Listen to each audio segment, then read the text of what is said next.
말씀의 제목은 선택의 자유와 공동체의 책임이라는 제목으로 하나님의 말씀을 나누겠습니다. 선택의 자유와 공동체의 책임입니다. 어제에 이어서 오늘도 계속되는 민수기 32장은 가나안 땅을 목전에 두고 가나안 땅이 아닌 요단 동편 땅을 선택한 두 지파의 이야기가 나옵니다. 루벤 지파와 갓 지파는 요단 동편의 비옥한 목축지를 보고서 자기들은 거기에 머물겠다라고 합니다. 약속의 땅이요 젖과 꿀이 흐르는 가나안 땅에 자기들은 들어가지 않고 요단 동편 땅에 남아서 살겠다는 자유로운 선택을 주장한 것입니다. 그런데 이것은 이스라엘 공동체에게는 큰 파장을 일으켰습니다. 이스라엘의 약속의 땅 가나안을 주시겠다는 하나님의 주권적인 계획과 약속이 있는데, 그러면 가나안에 들어가지 않는 지파는 어떻게 되느냐, 그런 질문이 생깁니다. 하나님과 이스라엘이 맺은 공동체의 언약과 개인의 자유 사이에서 어떻게 해야 하는지 물음을 갖게 되죠. 더 나아가 공동체의 일원으로서 공동체적 책임과 개인의 유익 사이에 어떻게 할 것이냐, 물음이 생깁니다. 그런데 이러한 주제는 요즘 같은 선거철에 우리로 하여금 많은 생각을 하게 하는 주제입니다. 오늘은 대통령 선거일인데요. 그동안 대통령 공석이라는 참 위태로운 그러한 수개월을 우리가 함께 보냈습니다. 그래서 우리 국민들은 마음 졸이면서 이 시간들을 보냈죠. 이제 새로운 대통령 후보에게 투표하고 이제 그렇게 막중하고도 역사적인 그러한 날을 맞이하면서 우리 국민들 각자가 오늘 내가 좀 좋아하는 또 선호하는 대통령 후보에게 투표를 할 것입니다. 그리고 그러한 자유로운 선택이 있은 후에 오늘 밤 자정을 넘겨서 새로운 대통령이 확정되면 우리는 힘을 모아서 이 대한민국을 하나 되게 힘써야 하는 공동체적 책임을 가지고 있습니다.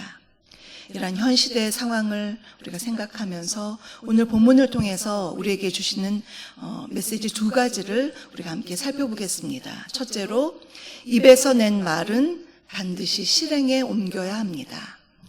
입에서 낸 말은 반드시 실행에 옮겨야 합니다. 오늘 본문 28절을 보시면요, 갓 자손과 르우벤 자손이 앞서 말했던 것에 대해서 모세가 제사장 엘르아살과 여호수아와 이스라엘 지파 수령들에게 명령한 내용이 나옵니다. 즉 앞에 32장 25절 26절에서 갓 자손과 르우벤 자손들은 자신들이 요단 동편 땅에 정착하기는 하겠지만 이스라엘 공동체가 가나안에 들어가서 정복 전쟁을 벌일 때에 자신들도 무장하고 나아가겠다, 그렇게 전쟁에 참여하여서 공동체의 책임을 다하겠노라고 말했습니다. 갓 지파의 지도자들과 르우벤 지파의 지도자들, 이 양쪽에 대해서 그 지도자들은 양편에 대한 책임을 감당해야만 했습니다. 한편으로는 자기 지파들에게 가서 우리가 가나안 땅에 들어가지는 않아도 우리들이 힘을 써서 잘 살도록 해줄게, 이렇게 지도자로서의 어떤 책임감이 있을 것이었고, 또 다른 한편으로는 이스라엘 공동체에 대해서는 우리가 가나안 정복 전쟁에 우리가 적극적으로 참여하겠다는 약속을 했던 것입니다. 이러한 약속은 양쪽에 대해서 다 희생과 헌신, 그리고 공동체의 목표에 대한 순종이라는 것이 동반되어야 했습니다. 말만으로는 끝나서는 안 되고 말한 것을 그대로 실행에 옮겨야 하는 일이었습니다. 우리 그리스도인들에게는 하나님이 주신 권세가 있죠. 바로 입술의 권세입니다.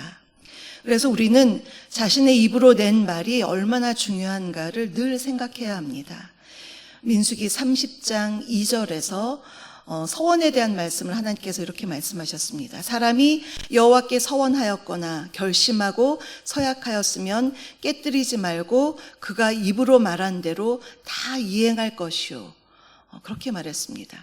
하나님 앞에서 말한 것 꼭 지키라고 했고, 하나님뿐만 아니죠. 사람 앞에서 자신이 내가 이렇게 하겠다 서약하고 공약하고 맹세한 것, 그거 지키는 것 너무나 중요한 일입니다. 많은 사람들이 말을 너무 쉽게 하고 그 말에 대해서는 책임을 지지 않는 경우가 참 많습니다. 말은 했지만 아니면 말고 이렇게 생각하는 거 잘못된 것이죠. 요즘 목회자들의 설교를 들으면 설교를 잘하시는 분들이 얼마나 많은지 모릅니다. 설교의 내용도 참 특별한 인사이트로 너무나 내용이 좋고 또 스피치 능력도 남달라서 성도들에게 잘 어필하시는 그러한 설교를 들으면 너무나 도전이 됩니다.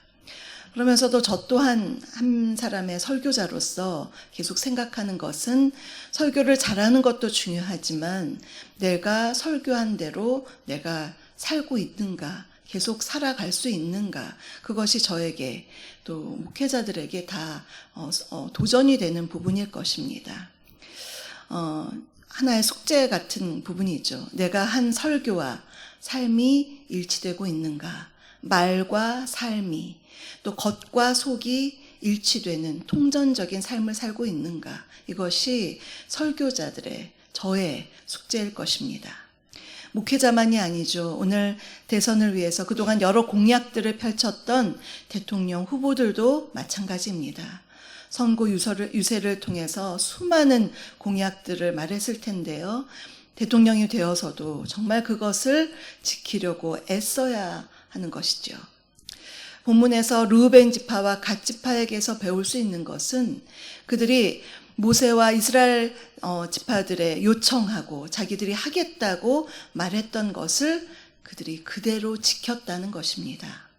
지금은 모세가 명령을 내리고 있지만 모세가 죽은 후에는 여호수아가 지도자가 되었을 때 여호수아의 지도에 따라서 이 두 지파가 가나안 땅 정복 전쟁에 참전했습니다. 여호수아서 1장 14절 중반절 이하를 보면요, 여호수아는 이들 지파에게 이렇게 말했습니다. 너희 모든 용사들은 무장하고 너희의 형제보다 앞서 건너가서 그들을 돕되 여호와께서 너희를 안식하게 하신 것 같이 너희의 형제도 안식하며 그들도 너희의 하나님 여호와께서 주시는 그 땅을 차지하기까지 하라. 여호수아가 이들 지파에게 이렇게 명령한 것을 이 지파들은 그대로 행했습니다. 가나안을 다 정복하기까지 7년간 이 일을 감당했던 것입니다.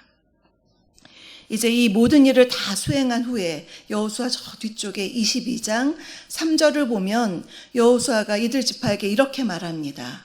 오늘까지 날이 오래도록 너희가 너희 형제를 떠나지 아니하고 오직 너희 하나님 여호와께서 명령하신 그 책임을 지켰도다. 책임을 다했다라고 인정해 주었습니다. 이 지파들은 개인적인 선택을 하고서 그에 따른 책임을 다한 결과 요단 동편 땅을 차지하게 되어 거기에서 안식하게 되었습니다. 두 번째 주제는 현실에 안주하지 않고 지경을 넓히는 도전적인 삶입니다. 현실에 안주하지 않고 지경을 넓히는 도전적인 삶입니다. 33절에서 오늘 본문 마지막 절까지를 보면 모세는 갓 자손과 르우벤 자손의 요구대로 그들에게 땅을 분배해 줍니다. 분배받은 이 요단 동편의 땅은 이스라엘 전체가 아모리 왕 시온과 바산 왕 옥과 싸워서 승리한 다음에 얻었던 그런 땅을, 그 영토를 이제 이들 지파에게 분배해 준 것입니다. 그런데 특이하게도 이 두 지파 외에 33절을 보면요, 므낫세 반 지파도 땅을 분배받았다라고 써 있습니다. 므낫세 반 지파는 땅을 요구하지도 않았는데 땅을 분배받았습니다. 그 이유가 뭘까요? 39절을 보시면 므낫세의 자손이 길르앗을 쳐서 스스로의 능력으로 길르앗 땅을 점령했기 때문에 모세는 그곳을 그들의 기업으로 주었던 것입니다. 41절에서도 므낫세의 아들 야일은 길르앗의 촌락들을 빼앗아 취하고 그곳을 하봇 야일이라고 불렀습니다. 그야말로 자신의 영역을 확장하기 위해서 적극적으로 나섰던 것입니다. 우리 예수 그리스도를 믿는 성도들 신앙생활하면서 평안한 삶을 살면서 그 삶에 안주하면서 사는 분들도 있습니다. 그러나 하나님 나라의 지경을 넓히기 위해서 도전하고 애쓰는 성도들도 있습니다. 나의 일터가, 나의 사업장이 주님이 주신 나의 선교적인 필드라고 생각하고 적극적으로 섬기는 것입니다. 주님의 사랑을 심고 그곳에 주님의 복음을 전하면서 나의 지경을 넓히는 것입니다. 복음의 지경을 넓히는 것이죠. 또 더 나아가서 전도나 선교에 대한 더 적극적인 헌신을 통해서 지경을 넓힐 수가 있습니다. 전도와 선교 좀 무겁고 부담스러울 수 있습니다. 개인주의적인 성향이 강한 이 시대에는 더욱더 그러한 생각을 가질 수가 있죠.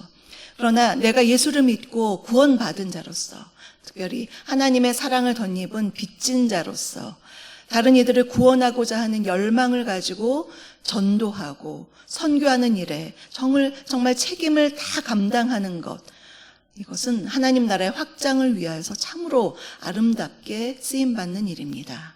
그러한 개인, 그러한 교회, 그것은 구원받은 공동체로서 거룩한 부담감을 가지고 책임을 다하는 일입니다. 미국 어느 시골 마을에 강을 사이에 두고 두 마을이 있었습니다.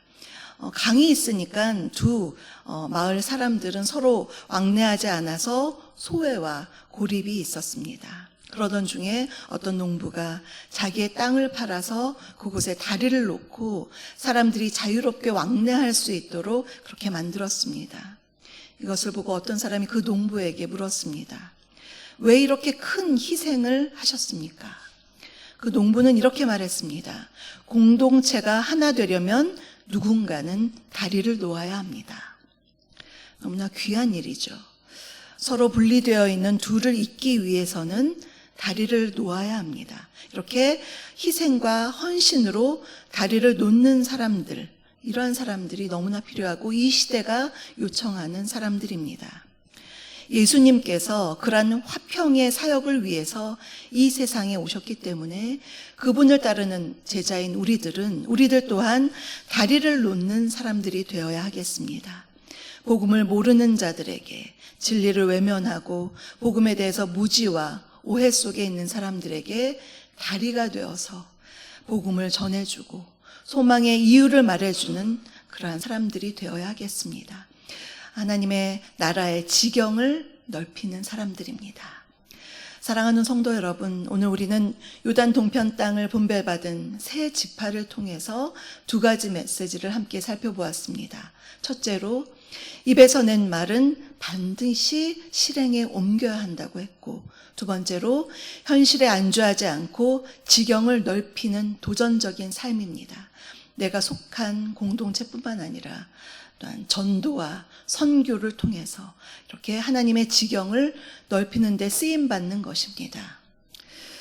오늘 이 시간 함께 우리가 기도하실 때 특별히 오늘 대통령 선거를 통해서 하나님 마음에 합한 지도자가 선출되고 그 지도자는 그동안 자신이 말한 것을 잘 지키며 국민들을 하나로 통합할 수 있는 그야말로 다리를 놓는 사람이 될 수 있도록 기도해 주시고, 또 우리 국민들은 선거 이후에 어떤 대통령이 선출되든지 혹시 내가 뽑지 않은, 내 마음에 들지 않은 사람이 대통령이 되었다 하더라도 그가 하나님의 붙드심 속에서 이 나라를 위해 잘 쓰임받는 대통령이 되도록, 이 나라 공동체를 위하여 책임 있는 헌신을 다하는 대통령이 되도록 기도하시는 저와 여러분, 우리 모두가 되시기를 주님의 이름으로 축복합니다.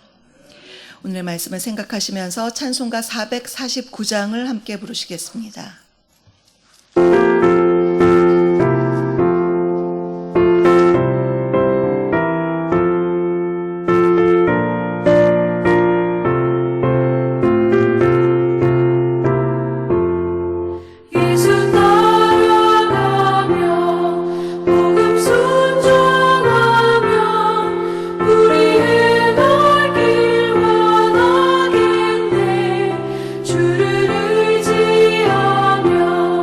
순종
예수 안에 즐겁고 복된 길이로다.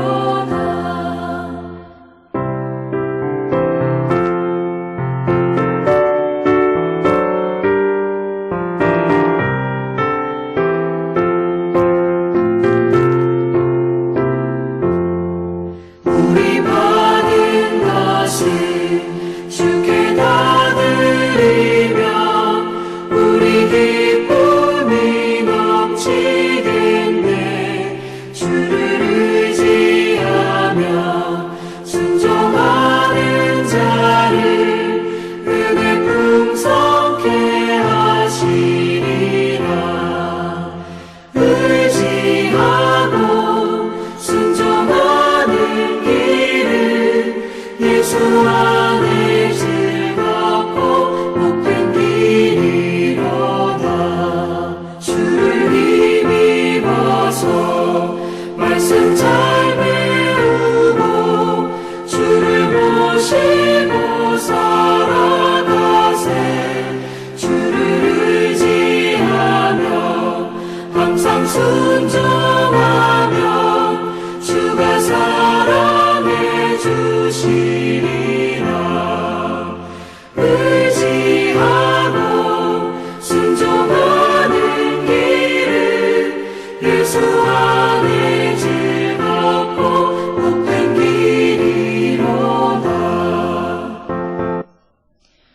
지금은 우리 주 예수 그리스도의 은혜와 아버지 하나님의 다함없는 사랑하심과 성령님의 내주 교통 충만케 하심이 그리스도인으로서 자신이 말한 것은 반드시 지키고 성도로서의 책임을 다하며 하나님 나라의 지경을 넓히기 위하여 힘쓰기로 다짐하는 사랑하는 우리 성도님들 머리 위에와 그 가정과 일터 위에 우리 주사랑교회 위에 오늘 선거를 치르는 이 나라와 이 민족 위에 계속되는 천사기도 제목 위에 지금부터 영원토록 함께 하시기를 간절히 축원하옵나이다. 아멘.